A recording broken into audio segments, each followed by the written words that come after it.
बाहिर घाम लागे भए पो नुहाउनु, घामै लाएर चाहिँ म त नुहाउँदिनँ, जहिले घाम लाग्छ त्यहिले नुहाउँछु। यहाँबाट उठेर किचनमा गएर खाना खाने जाँगर छैन, मलाई यहीँ ल्याइदियो न, बरु यहीँ ल्याइदियो, म यहीँ खान्छु। त्यस्तो साह्रो गनाइसके होइन, 2-4 दिनलाई चल्छ। यो उल्टो गरेर लाउँला नि, उल्टो गरेर लाउँला, तुर्नु पर्दैन। जाडो महिना त राति पनि घाम लाग्यो भने है बरु दिउँसो मात्र लाग्छ, राति पनि घाम लाग्दैन कहिले काहीँ त। आँखै खुल्दैन, उठ्न मन छैन। घाम त लागेको तर निस्केर हिँड्न सक्ने अवस्था छैन। यो घाम अहिले एकछिनमै अस्ताइहाल्छ कि। अहिलेको सरकारले गर्दा घामै नलागे जस्तो लाग्न थाल्यो मलाई। सरकार नै खराब छ, खै घाम नलाग्ने, घामै लाग्दैन अहिलेको सरकारले। काम गर्न मनै छैन भने खानुपर्छ, खाएपछि टोइलेट लाग्छ, टोइलेट गएपछि चिसो हुन्छ, रातभरि निन्द्रा लाग्दैन।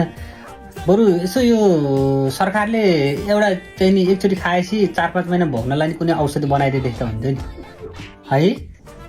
जाडो महिना भएरलाई बरु यहाँ छेउबाट टोइलेट बनाउनु सबै मिलेर ओछ्यानको छेउमा। भिडियो सिडियो पनि मैले बनाइनँ, जाडो छ, चिसो अल्छी लाग्यो है।